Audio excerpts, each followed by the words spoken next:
Welcome and thanks for tuning back into UFTV News, your outlet for all things Oiler. I'm Olivia Weil. Let's get right into your top stories.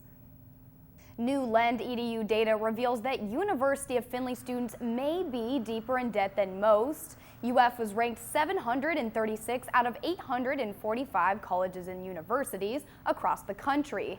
UF ranked 31 out of Ohio schools, and the data reveals that 81% of students at UF have some amount of student loan debt. Well, first came recycling, and now comes the possibility of a solar farm.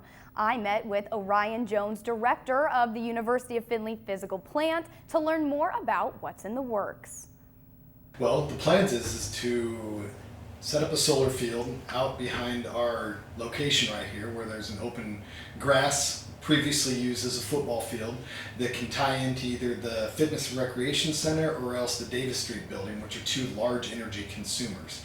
Well, it's not every day you get to take a field trip in college, but for UF sports communication students, that day was last Thursday. Professor of Communication Amy Rogan and her students traveled to Columbus to meet with professionals in journalism, marketing, and digital media who work exclusively with Buckeye football. The students got a complimentary tour of Ohio Stadium, having the chance to walk through OSU Athletic Director Gene Smith's private suite and, of course, the field. Well, all in all, Oiler athletics are having a successful week. Kimberly Dona has more in your Sports Minute. Thanks, Olivia. There were some spooky things happening at DeHaven Field on Friday the 13th. The Oilers held off Ashland for 87 minutes, though interrupted multiple times by severe weather. Sophomore Olivia Frank scored the lone goal for the Oilers. This improves their record to 2-0 on the season. The UF men's soccer team had a home game this weekend as well. This game highlighted children's mentoring connection, and the team raised more than $1,000 for the cause. The Oilers dominated a majority of the game, beating Damon College 5-0. The UF football team had their home opener this past Saturday. Despite scoring 0 points the entire second half, Findlay pulled out the win against Northwood 31-21. The Oilers will travel to Ohio Dominican this Saturday. The game will be aired on ESPN3. Women's volleyball went 1-1 on Saturday. They lost their first game to Ashland but bounced back to beat Northwood to receive their first win. Their next match will be home on September 21st. Men's golf finished their final round of play at the Don Underwood Invitational on Tuesday, September 10th. The Oilers were crowned champions of the tournament for the second time this year. On the women's side, they finished up as runners-up at the Indianapolis Fall Invitational.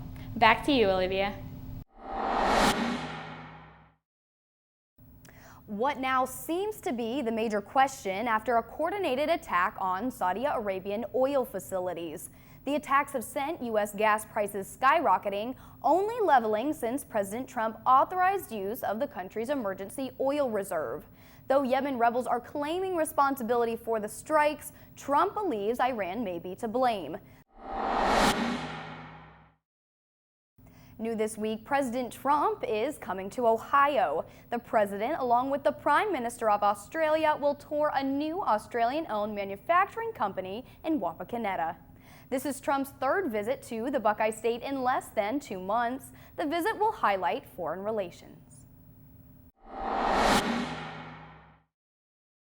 Looking for things to do around Findlay? We've got you covered. Here's a rundown of what's going on around campus and beyond.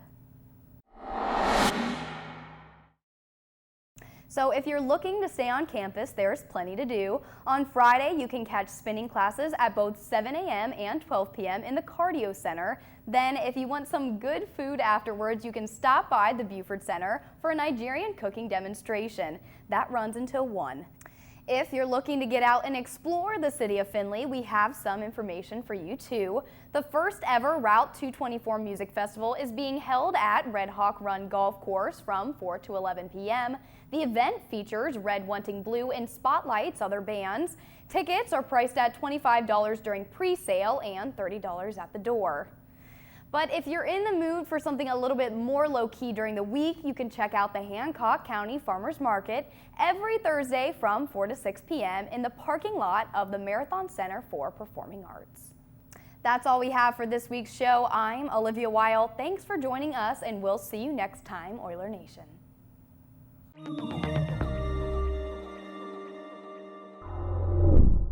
UFTV is your university and community TV station.